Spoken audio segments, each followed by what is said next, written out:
It was a quiet lunch in a sleepy Victorian town. 5 people gathered, family, food, and forgiveness on the table. Within a week, 3 would be dead. 1 would barely survive, and the woman who cooked the meal, she'd walk away without a scratch. The culprit wasn't a knife or a gun. It was something far more silent and far more sinister. This is a story of a fatal lunch and the mushroom that turned it into a murder trial. Erin Patterson was born in Melbourne in 1974. Her early life, fairly ordinary. She studied science at the University of Melbourne, switched to accounting, then trained as an air traffic controller, graduating in 2001. After working briefly with Air Services Australia, she changed paths again, this time into animal welfare, joining the RSPCA. That same year, she met engineer Simon Patterson. They married in 2007, moved to Western Australia, and had a son. Erin ran a secondhand bookstore. Simon worked for the local council. Erin said she became close with her in-laws, Don and Gail Patterson, especially after her son's traumatic birth. Later, with another baby on the way, the family returned to Victoria to be closer to Don and Gail. Erin joined the local Baptist church, where Ian Wilkinson was pastor. His wife, Heather, Gail's sister, also became part of Erin's close circle. But loss was never far away. Erin's father died in 2011. Her mother passed away in 2019, and her marriage, that too began to unravel. Despite separating in 2015, Erin and Simon co-parented and even took holidays together.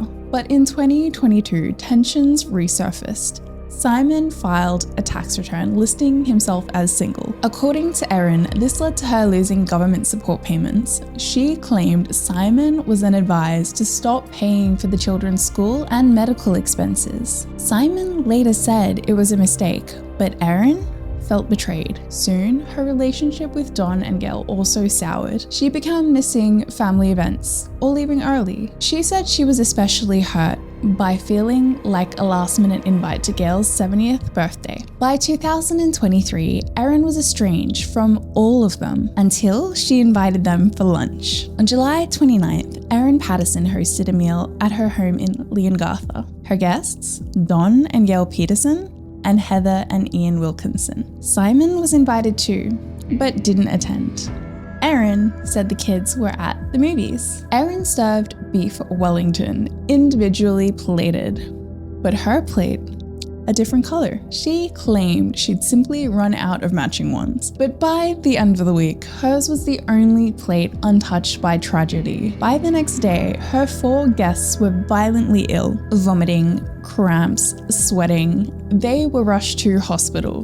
Doctors initially suspected gastro, but symptoms quickly worsened. Erin also went to hospital, claiming mild diarrhea, but refused admission. Her symptoms were notably less severe. Doctors found this unusual and reported it to the police. Then came the issue of the children. Erin said they'd eaten leftovers, just the beef, without any pastry or mushrooms.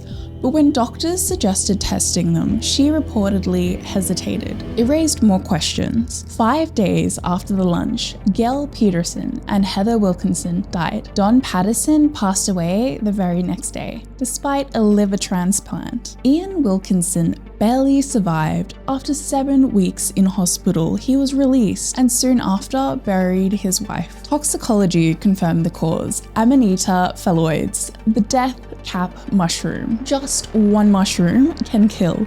Undetectable, untraceable in taste, with no antidote. And Erin, no severe symptoms, the only one to leave the table unscathed. The guest list was short. Erin cooked the meal. Everyone else got sick. Police took notice quickly. On August 14th, Erin gave a statement. She claimed she'd used dried mushrooms bought from an Asian grocer in Melbourne months earlier. She denied owning a food dehydrator, but police later found one, dumped at the local tip.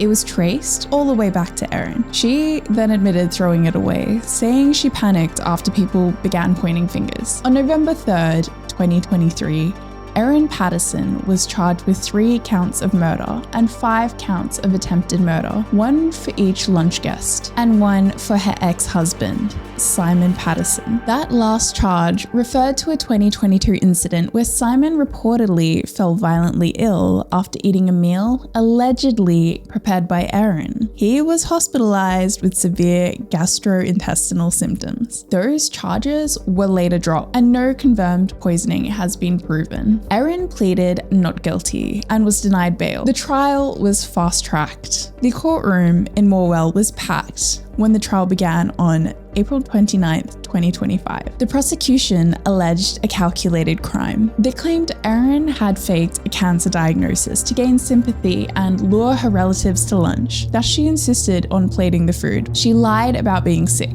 She lied about the source of the mushrooms. She lied about the dehydrator. Evidence presented include CCTV footage of Erin dumping the dehydrator, her fingerprints and traces of death cap mushroom toxins on it, Facebook posts where she discussed mushroom dehydration, phones allegedly factory reset after the poisoning. Ian Wilkinson testified that Erin plated the meals herself and refused help. Simon Patterson supported that and described their bitter split and deteriorated family ties. The court also heard from toxicology experts who testified that the mushroom toxins were concentrated and were prepared in a way consistent with intentional use, not accidental contamination. One juror later told the reporter, anonymously, that Erin's testimony was strange, inconsistent, and at times robotic.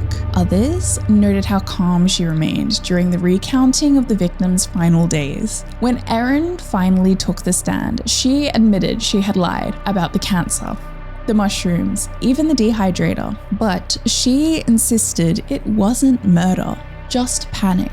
The jury had to ask themselves, is panic enough to explain 3 dead bodies? But the Crown pointed to what they called 4 key lies: the cancer, the mushrooms, her own symptoms, and the cover-up.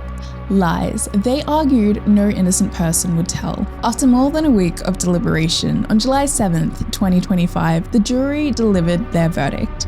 Guilty on all counts. 3 murders, 1 attempted murder. The verdict made international headlines from CNN to the BBC to every major outlet in Australia. Podcasts dissected every detail. A streaming drama is already in development. Tabloids dubbed her the Mushroom Widow, and social media exploded with theories, debates, and even memes. In the days following the trial, flowers were left at the Pattersons' home.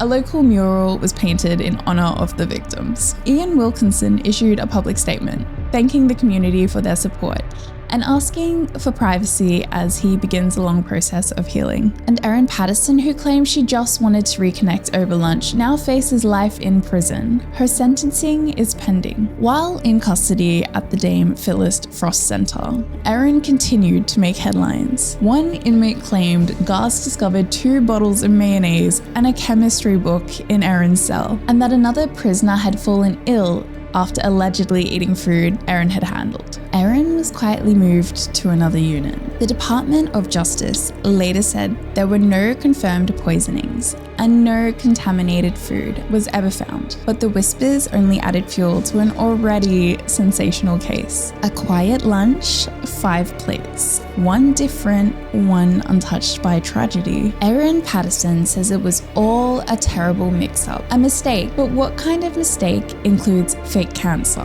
dumped appliances, wiped phones? Was Erin Patterson just a grieving, panicked woman, overwhelmed and unlucky? Or did she know exactly what she was doing and who she wanted gone? 3 dead, 1 broken family, and a mushroom that may hold the final truth. If you found this story chilling, there's more where that came from. Stay curious and I will see you in the next one.